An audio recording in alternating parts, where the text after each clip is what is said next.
Sehingga Ibnu Hajar watena tanya dalam fatwa dia jawab pun jawab nyo ka perle tak keblau hana jaran ba pendapat Syafi'i, tetapi bila na hakim dak ini ai pembutuh hukum je keblau maka je keblau bagi uringan dengan berpegang ba hakim putuh hukum hakim. Jadi nyan ohnan tangking dalam mazhab Syafi'i nyo wakaf harus betar.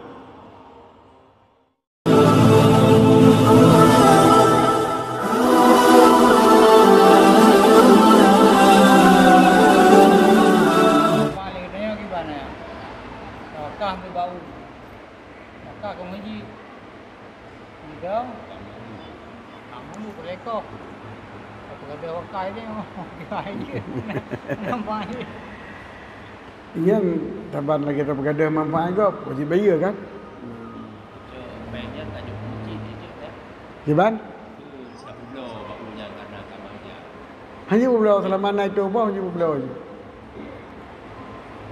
udah kan tu baku Nanti kata pergi tukar tu, dekat kata pun belah cik. Yang baunya kan bau milik Allah. Jadi atas je, tak nama atas je masjid. Ya jalan tekok. Menyuka melarat. Tengok lah cerita dalam kita bab, kita mazhab. Sebab mazhab yang dia berbelawar tawakaf. Tapi dengan syarat pengen berlawar tawakaf lain. Tapi dalam mazhab Syafi'i mutlak hanya berbelawar. Sehingga Ibnu Hajar watena tanya dalam fatwa dia jawab pun jawab nyo ka perle tak keblau hana jaran ba pendapat Syafi'i, tetapi bila na hakim dak ini ai pembutuh hukum je keblau maka je keblau bagi uringan dengan berpegang ba hakim putuh hukum hakim. Jadi nyan ohnan tangking dalam mazhab Syafi'i nyo wakaf harus betar.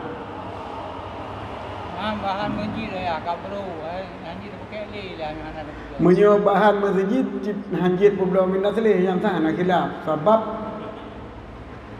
juzu masjid betul lho juzu masjid ya yang ke juzu masjidnya sebab ini hana khilaf atau yang kaji ke masjid hana ada hukum masjid walau tak pinang dengan dalil bila fikret sajadah tak tipek bat tanah yang dah sewa bukan kita tapi tanah yang dah sewa hana tak milik manfaat hana tak milik in tanahnya itu tak milik manfaat talabang sajadahnya bat tanah yang dah sewa kemudian dia talabang terjadikan tanahnya ke masjid sajadahnya ke masjid nanti tawakaf ke masjid nyo sajadahnya dia ke masjid walaupun dia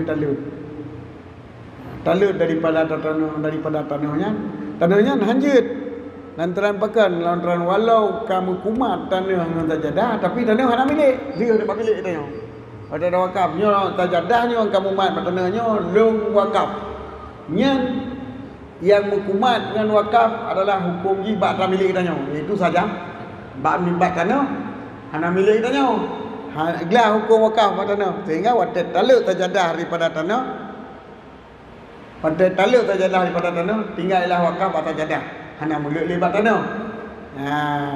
Beda dengan tanah milik kita nyo. Menyo tanah milik kita nyo adalah apa? Wata takun sajadahnya ini sajadah yang kamu buat pada tanah. Ke wakaf. Nyo hanglah hukum wakaf daripada tanah dan daripada sajadah. Di tanah-tanah je. Maka dalam kitab Tuhfah gebuh contoh lungleng sajadah bak tanah muktara itu. Kan tanah mamluk ataupun buat tempat lain kita malam menanjit tanah musta'ar sebab musta'ar walaupun hana milik manfaat tetapi kamu manfaat kagak bolehkan untuk manfaat maka keluarinan yang hana bolehkan untuk manfaat tanah maksub tanah rasab hanya tak manfaat tanya dah yang ada wakaf tu pula lain kan wakaf untuk terima mesej ke wakaf tanahnya untuk manfaat hasil ke masjid. Tak gelang datang tanya wakaf yang kan maksud. Sebab kan lagi ketujukan le kan. Le wakif, ya wakif manfaat ke masjid. Bapa ya dia tak pulai sana. Ya gelang saja dah tanya hanya yang maksud ke. Yang hamsah. Tanah maksud hamsah, tanah milik sah jiji sah dari tanah. Tanah sewa ataupun tanah umpaman yang keluar daripada bilik tanah nyo sah bak sajadah mentung han sah han jik wakah batah batana menang kan